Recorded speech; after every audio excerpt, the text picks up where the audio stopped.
안녕하세요, 강민서입니다.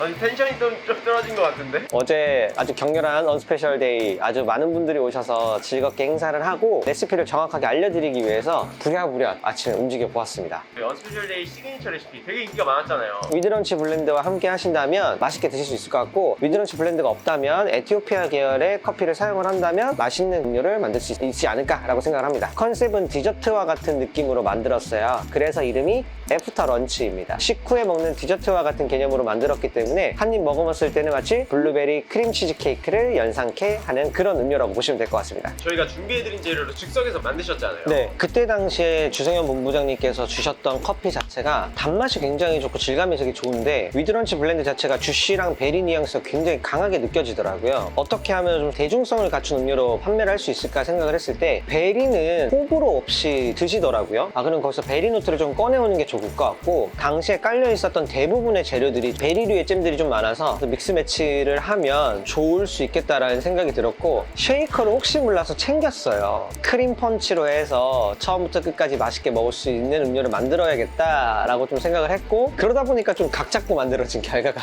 만들어지지 않았나. 보통 크림 올라간 메뉴 하면은 약간 떠오르는 맛이 있는데 새로운 맛의 크림 음료가 원래 있었나요? 없었다라고 생각이 들고, 이게 스페셜티 커피가 가지고 있는 다양성에서 나오는 잠재적인 힘이라고 저는 생각을 해요. 우리가 흔히 말하는 일반적인 커피의 맛들, 고소한 맛이랑 쓴맛이 나는 커피들은 한계가 있을 수밖에 없는데, 스페셜티 커피는 다양한 산미를 기반으로 하고 있다 보니까 독특하면서도 일반인 분들한테 먹어도 맛있게 먹을 수 있는 그런 메뉴가 탄생되지 않았나 라고 생각이 들고, 이렇게 질문해 주신 분들이 정말 많았는데 그분들한테도 이렇게 좀 답변을 드렸던 것 같아요. 오늘 같은 경우에는 2잔 분량으로 해서 알려드릴 거고, 맛있는 건 혼자 먹지 마시고 꼭 초대하셔서 두 분이서 같이 드시기 바랍니다.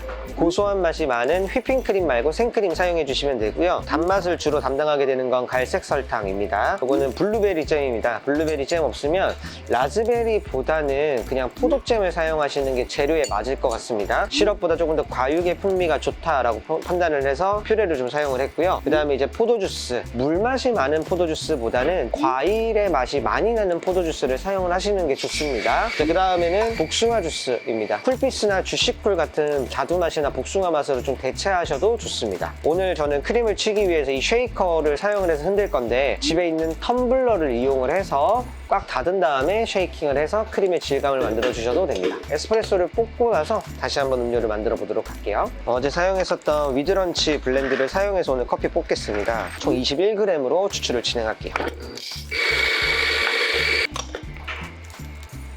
어제 현장에서도 추출을 좋아서 쫀득하게 에스프레소를 뽑기보다는 다소 조금 풀어진, 조금 굵은 파우더를 사용을 해서 빠르게 추출했을 때 이 커피의 매력이 훨씬 더 살았어요. 오늘 그랑 똑같이 뽑도록 하겠습니다.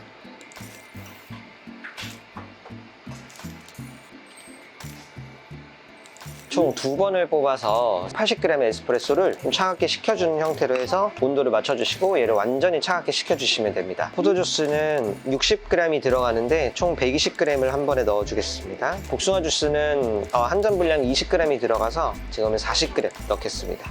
자, 그 다음에 감초 역할을 해줬던 총사과 퓨레는 딱 2g이 들어갈 건데요. 이거 2g 말고 2잔이니까 4g 넣어보도록 할게요. 대망의 설탕 같은 경우는 20g이 들어가요. 근데 2잔이니까 40g 넣어볼게요.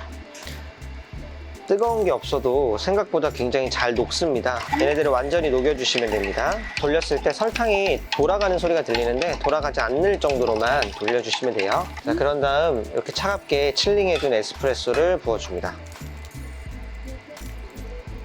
이러면 언스페셜 데이 때 사용했었던 시그니처 베이스가 완성이 되죠. 크림을 만들 건데 고소한 맛이 많이 나는 생크림은 200g 넣어줍니다. 이렇게 하면 3잔 분량 정도 나오거든요. 한 잔 분량을 하게 된다고 하면 65g에서 70g 정도 사용한다고 보시면 될 것 같은데, 굉장히 소량이 들어가요. 설탕도 소량 들어가고 잼도 소량이 들어가게 됩니다. 그래서 쉐이커를 쳤을 때 질감을 한 번에 알기가 어려워요, 유저가 흔들면서. 그래서 조금 용량이 많아야 내가 흔들었을 때 질감이라든지 전체적인 크림의 농도감을 정확하게 알 수 있습니다. 그다음 잼은 30g 넣을 거예요. 과육이 많은 잼들을 사용을 하면 실제 크림에서도 과육이 씹히기 때문에 굉장히 맛있습니다. 설탕은 25g이 들어갑니다. 크림의 물기는 되직하지 않게 묽은 느낌의 크림으로 액체 위에 플로팅 될 정도로만 흔들어 주시면 됩니다. 밑에는 액체 자체가 굉장히 묽은 성향을 가지고 있는데 되직한 크림이 올라가게 되면 맛의 밸런스가 깨지게 되고 한 잔을 완전히 다 비워낼 때까지 크림이 남아있지 않게 됩니다. 그래서 묽은 크림을 사용해서 끝까지 아래의 베이스를 먹을 때 크림과 함께 딸려 들어올 수 있게끔 만들어지는 게 이번 애프터런치 크림의 특징이다 라고 보시면 됩니다. 바로 흔들지 마시고 설탕이 좀 녹을 수 있게 숟가락이나 이런 바스푼을 사용해서 섞어주세요, 미리. 그러면 내가 흔들기 전에 크림과 잼, 설탕이 한 번에 융합이 돼서 흔들었을 때도 내가 원하고자 하는 질감을 정확하게 얻어낼 수 있어요. 단맛을 좀 빼고 싶어요 하면요, 이 상태에서 먼저 맛을 체크하시고요, 여기에 본인에 맞게끔 설탕을 더 집어넣으셔도 되고 좀 빼셔도 되고 되직해지기 전에 레시피를 수정해 보시면 됩니다. 쉐이킹을 해보도록 할게요. 크림은 온도에 따라서 되직해지는 정도의 차이가 굉장히 심하기 때문에 차가운 크림을 쓰는 게 크림을 만들어내는데 유리하고요. 차가운 크림을 쓴다고 가정했을 때 저는 한 50번 정도만 딱 흔들었습니다. 공기층은 이렇게 흔들어 주시면 표면이 좀 매끄럽게 바뀌기 때문에 올리기 전에는 좀 흔들어서 장거품을 없애준다 라고 보시면 됩니다. 이 잔은 실제 우리 행사 때 사용했었던 언스페셜 데이 시그니처 전용 잔인데 270ml 정도 되는 잔이에요. 인터넷에 검색하실 때는 9온스 정도 되는 잔을 선택을 해주시면 되는데 되게 예쁘죠? 소장 가치가 충분히 있는 그런 잔이라고 생각을 합니다. 자, 이제 두 잔 분량을 만들었었던 것을 제가 잘 나누도록 할게요. 꼭 저울 안 사용하셔도 되고요. 이렇게 눈대중으로 맞춰서 두 잔 분량을 나눠주시면 돼요. 얼음은 4알이 들어갑니다.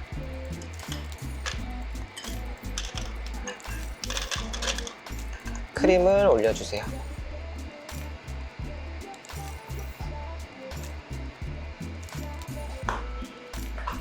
이게 데코 화이트라고 불리우는 우리 슈가 파우더의 일종이에요. 슈가 파우더보다는 액체에 닿아도 녹지 않는 그런 성질을 가지고 있어서 이렇게 뿌려서 마무리를 했었죠. 가니쉬 같은 걸 해주면 좋은데 어제는 자스민 잎을 사용을 했고요. 오늘은 지금 자스민 잎은 없어서 노무라로 이렇게 대체할게요. 마지막에 가니쉬까지 하면 활용점정 맛있게 음료를 먹을 수 있을 것 같습니다. 너무 맛있어요. 솔직히 지금 촬영하다 진짜 먹고 싶어서 먹는 거예요. 정말. 제가 어제 질문을 진짜 많이 받았어요. 이거. 레시피 공개하시냐고. 단 한마디로 표현할 수 있을 것 같아요. 너무 맛있어서 제가 여태까지 먹었던 강민서 발사님의 음료 중에 가장 맛있어요. 이거 작정하고 만드시지 않았나요? 이번에? 이거 진짜 각 잡고 만들었죠. 어떻게든 이겨보겠다고.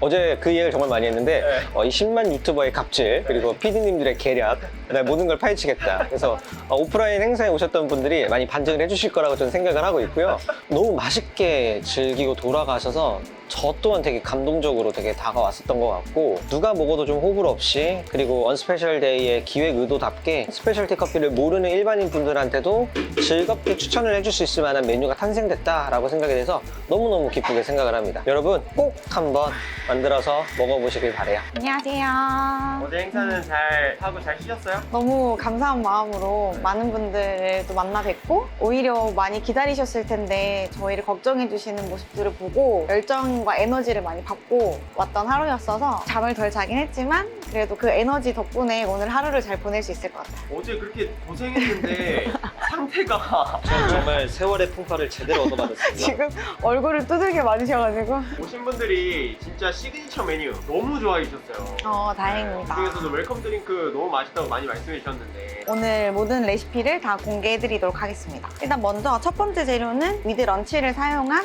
에스프레소를 추출을 할 건데요. 20.5g을 도징을 해서 총 40g을 추출할 예정이에요.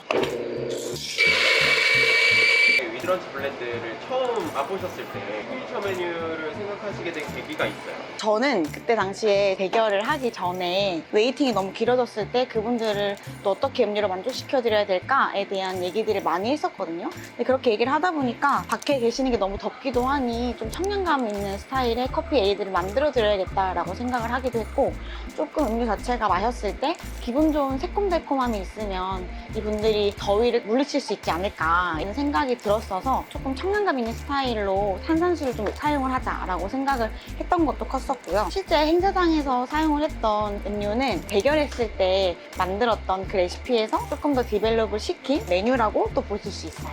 총 추출 시간은 28초에서 32초 사이 정도로만 보시면 좋을 것 같아요. 그래서 이렇게 추출된 에스프레소는 차갑게 먼저 칠링을 한 후에 하나의 재료로 사용해 보도록 할게요. 자, 이렇게 차갑게 칠링된 에스프레소를 재료로 쓸 거고요. 오늘의 첫 번째 재료는 애플 망고 퓨레입니다. 제가 망고를 선택을 했던 가장 큰 이유는 아까도 말씀드렸던 것처럼 우리 강채님께서는 베리류의 계열을 많이 살리겠다라고 표현을 하셨었고, 그러면 저 역시도 같은 베리 계열로 가는 것보다는 조금 더 다른 과일의 계열로 소개를 해드리면 이 커피가 더 다양한 맛의 스펙트럼을 느낄 수 있지 않을까라고 생각을 했고, 에스프레소 자체가 메인 재료인 만큼 핵과일의 산미가 많으니 열대 과일의 플레이버를 페어링을 시켜보자라고 생각을 했었고요. 조금 더 당도가 많고 좀 더 프레쉬함이 많은 애플 망고를 저는 선택을 했어요. 에이스는 20g. 저는 개인적으로 흥국에서 나온 베이스들을 좀 많이 사용을 하는 편이에요. 복숭아 주스는 10g 정도 사용을 해줄 거고요. 사람들이 저한테 왜 이렇게 복숭아 주스를 많이 사용을 하시냐 이렇게 물어보시는 분들이 있으시더라고요. 기본적으로 에티오피아 계열 핵과류의 향미가 많은 커피를 사용을 할 때 향미들을 주된 베이스로 살려야 될 때 복숭아 주스를 많이 사용을 하는데요. 그러니까 기본적으로 생각해 보시면 에스프레소 자체가 캐릭터가 강하잖아요. 맛의 강도도 강하고, 그런데 그 재료에 달콤한 또 시럽이나 퓨레나 재료들은 재료 자체가 가지고 있는 캐릭터나 맛의 강도가 강하단 말이죠. 그럼 이것들을 풀어줄 수 있는 중간 매개체가 분명히 필요해요. 근데 그때 향미가 없는 과일 주스를 조금 사용을 해주시면 플레이버는 첨가가 되되 그 맛을 좀 풀어주는 재료의 역할을 많이 한다라고 생각해 주시면 좋을 것 같아요. 세 번째 재료는 라임즙입니다. 약간 그 커피의 산도를 조금 더 높여주는 역할을 해준다고 생각하시면 됩니다. 2g 더해보도록 하겠습니다. 이렇게 들어간 재료들을 잘 믹스를 해주시고요. 얼음을 넣어주고요. 자, 그리고 여기에 네 번째 재료인 이 진저에 생강향이 나는 탄산수를 사용할 건데요. 음료 안에 들어갔을 때 청량함도 주지만 애프터에서 은은한 진저의 향이 약하게 날 수 있기 때문에 선택한 재료이기도 합니다. 탄산수는 많은 양이 사용되진 않고 60g만 더하도록 할게요. 사실은 여러분 이렇게만 나가셔도 커피가 들어가지 않은 에이드 형태로 또 충분히 만들어 드릴 수 있고요. 저는 여기에 주 재료였던 위드런치 블렌딩을 예쁘게 뿌려보도록 할게요. 에스프레소는 음료 한 잔에 20g이 사용이 됩니다. 한 절반 정도 사용되는 거죠? 네.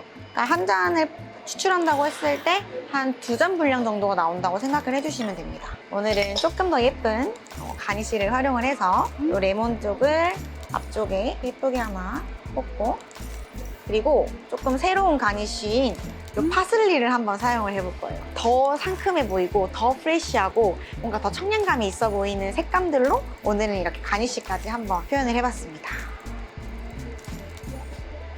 잘 섞어 드셔야 되는데 그래도 완스타님 지금 굉장히 안 좋으셔가지고 이거 왠지 섞을 힘이 없으실 것 같아서 제가 야무지게 한번 섞어보도록 할게요. 나는 어떻게 나와요 지금? 저처럼 나와요? 어제 먹었던 맛이 진짜 완벽하게 똑같네요.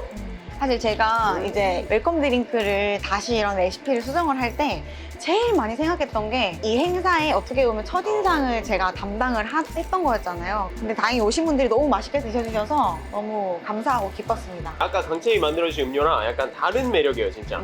아까 맞아요. 그거는 굉장히 달면서도 상큼한 진짜 복합적인 맛이었다 그러면은 얘는 정말 청량감이 있고 상큼한 그런 음료여서 진짜 다른 매력이거든요. 많은 분들이 기다리셨잖아요. 거의 막 2시간, 3시간 넘게 기다리신 분들이 많았었는데 그렇게 기다리시면서 나가시면서 한 분도 막 인상을 찌푸리시지 않으셨거든요. 너무 맛있게 드셨다고 그러고 말씀해 주시고 나가셨는데 아마 그 부분 중에 상당 어떤 영향을 시그니처에서 주지 않았나 그런 생각을 합니다. 저도 그렇게 생각합니다. 원래 자기 자신을 잘 알아야 돼요. 네네. 그렇게 잘 알아야죠. 그럼요. 네. 여러분 자존감을 높이셔야 됩니다. 그럼요. 내 음료가 최고라고 생각하시면 됩니다. 그럼요. 여러분 안녕. 안녕.